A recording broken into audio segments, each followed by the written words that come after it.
Hi, everybody. Welcome to the college football playoffs round 2 action. I'm here with Ron. We're going to get to the 4 playoff games here in round 2. Excited. Nice round 1 action. Now let's get on to these round 2 games. How you doing, Ron? Are you excited for these round 2 college playoff action?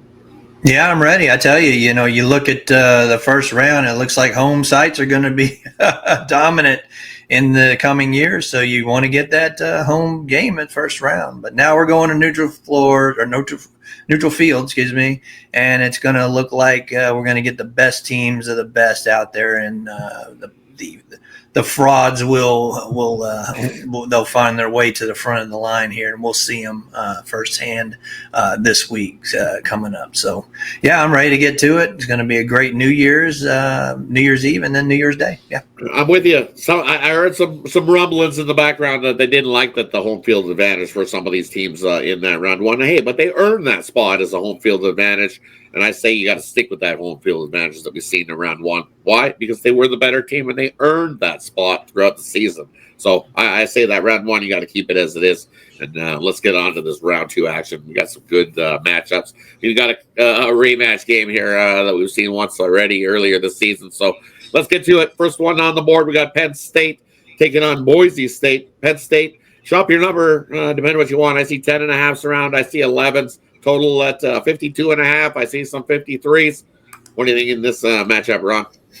So we look at this one. Penn State really, and again, they dominated at home, and they should have. But I want to look at the matchup. We got Penn State taking on Boise State. Remember, Boise State went out to Eugene, Oregon back first of the season and just lost just barely last second field goal there to Oregon. So I think Penn State wants to kind of show, hey, we played Oregon tough. It was a close game as well, but I think they really want to destroy Boise State and show them, hey, we were the better team all along.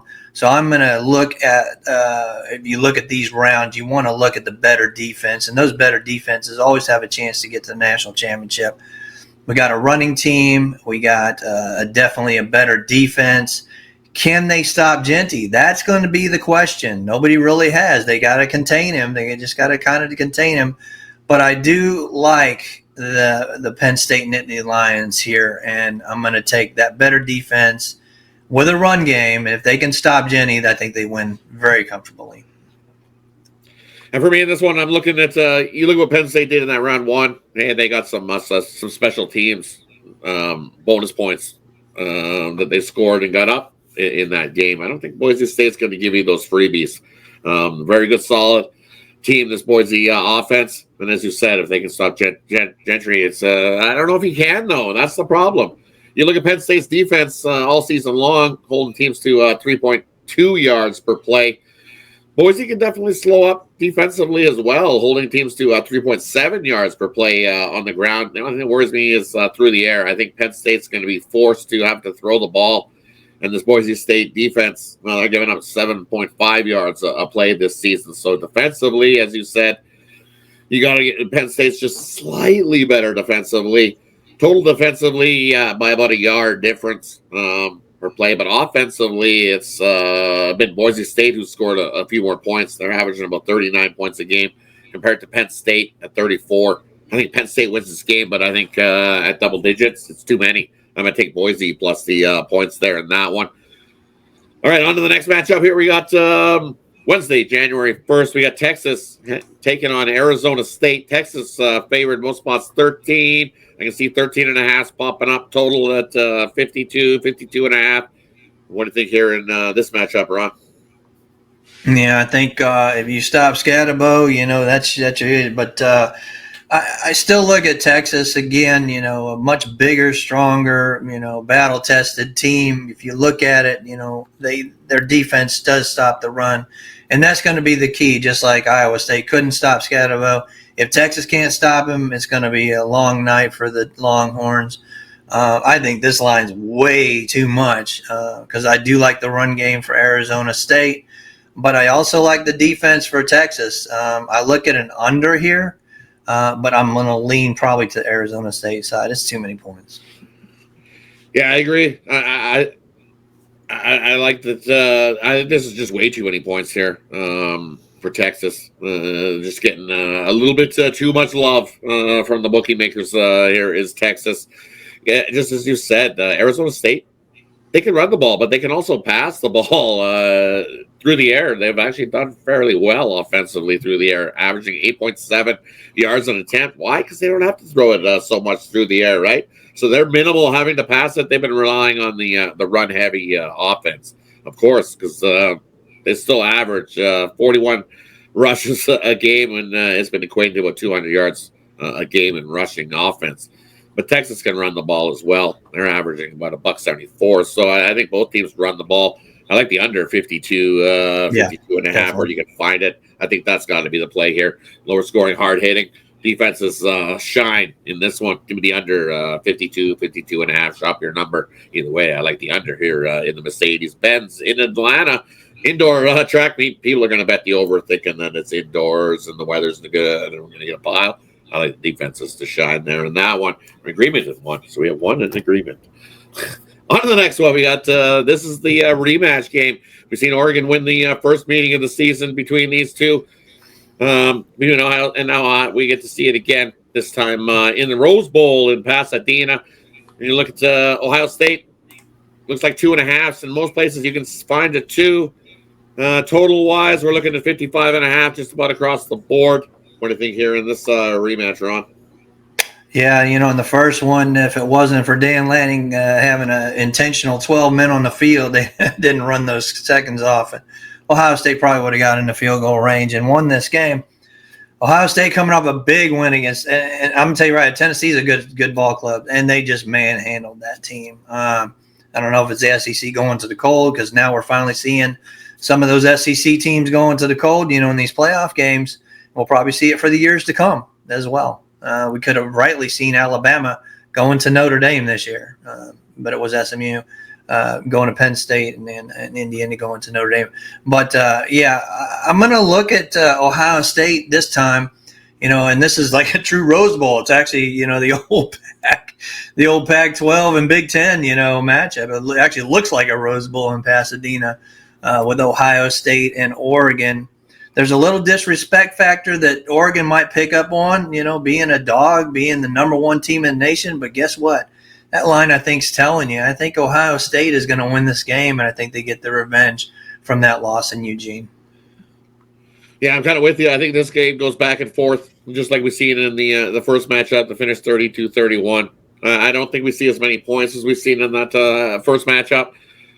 Because I think here in this defense, that what we've seen in that first round, that Ohio State defense, man, beasts. And they stepped up big time in that round one, and I think they step up again.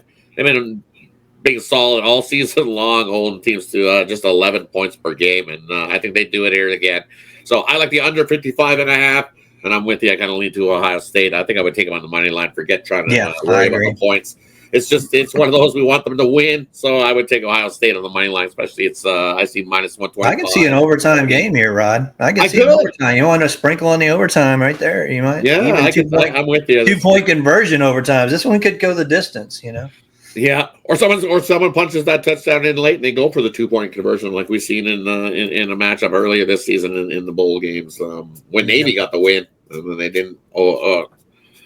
Oklahoma didn't. Oklahoma, yes, their 2-point conversion there, as we've seen in yesterday's action. So it's possible, but I like the under 55.5 as the play in that one. All right, on to the last of the playoff action. We got Notre Dame taking on Georgia. I see 2s have popped up. It was 1.5 just before we were shooting this, so I see Georgia at 2s. Still 1.5s out there, though. Also, the totals at 44 in this one. What do you think of this matchup? Well, you look at Notre Dame, just dominated as they do. And I haven't really been high on Notre Dame this year. And everybody, I think it's a foregone conclusion. They're writing Georgia right into it. I'm not so sure. And I think that line's pretty telling. We know Stockton's going to replace Beck at quarterback, so Georgia's going to have to roll him. A lot of people in Georgia do like him better. Think that he's going to get it done. Riley Leonard is actually down. He's from down here on the Gulf Coast, from around Mobile, Alabama. So it's kind of a homecoming for him. It'd be the Sugar Bowl. Everybody's like, oh, SEC Sugar Bowl. It's automatic. But why is that line that low? It doesn't make sense to me. I'm going to have to lean Notre Dame here and give me the point. Yeah, I'm kind of with you. I kind of lean to Notre Dame as well, but I like this over. It opened 44.5, and it's come down to 44, and people think we're going to see these defenses step it up. We know Georgia's defense has been solid all season long. So is Notre Dame, slowing teams up, but I think it's the offenses that come to life here in this one. You look at Notre Dame over their last three, and man, they've been scoring 41.7 points per game. You look at their road games this season, they've been scoring 44.8 points per game. Georgia offensively over their last three, 41.7. So as much as these offenses much as these defenses have been solid all season long, you look at Georgia averaging about 20 points they've been giving up all season. Notre Dame with just a slightly better, but they've been playing the slightly softer schedule, only giving up 16 points a game on the road. I think the offenses shine here in this one, and we get up and over this really low total of 44. Well, I'm with you with a lead to Notre Dame to upset Georgia. All these people on Georgia thinking. I think it's too many people. And you look at Haynes King. Haynes King at Georgia Tech. What he did at Georgia in that final game. Riley Leonard's a better quarterback, a better option. Run option, throw option. Riley Leonard's a lot better than Haynes King, and he could have a field day against that Georgia defense as well. I mean, if Georgia was a dog, and this probably would not likely be, but if Georgia was a dog, I'd be all over him. But as a favorite, a very small favorite too. It's small weird favorite, one. Very, they opened very, at one, very weird line. And it's slowly on the move, which shows you that all this Georgia money's coming in. Notre Dame's getting disrespected, kind of with you, kind of like Notre Dame. Maybe just take them on the money line. You get a little plus money on that one instead of trying to chase the 2 point. We know it's probably be a field goal win for either of these two teams. So. Yeah, I think Notre Dame on the money line and the over. I like the over here in this one as well. Let's go over, yep. Yeah. So that wraps up the college playoff action. We got going the rest of this week coming up because this is basically the rest of the week wrapping up some bowl games. And we got these playoffs coming up to kickstart the new year. What do you got going over at Tony's Picks? Yeah, we got a whole week of bowls starting Saturday, Sunday, Monday, all the way into our championship Tuesday and Wednesday. And don't forget, me and Rod will be back for those semifinals. They'll be coming up, and also the final. So stay tuned for more picks, and me and Rod will have you covered. Definitely stay tuned. We'll have you covered on, as we said, all these playoff games going forward with the semifinals after all these wrap up. So definitely hit the link in the description, head on over to Tony'sPicks.com and join us for our best bets. Those you can find over at Tony'sPicks.com. Definitely enjoy the bowl games. We've been on a nice little run here with the bowl games, so definitely join me and let's put some money in your pocket. Thanks, everybody, for tuning into these shows. Hopefully you had a good Christmas, and let's start the new year strong with some winners. Thanks, everybody, for tuning in this video. Appreciate everybody. Make sure you subscribe and like. That way you don't miss out on all these content that me and Ron drop. Thanks, everybody. We'll wave goodbye. You guys have yourself a happy new year. Be safe out there.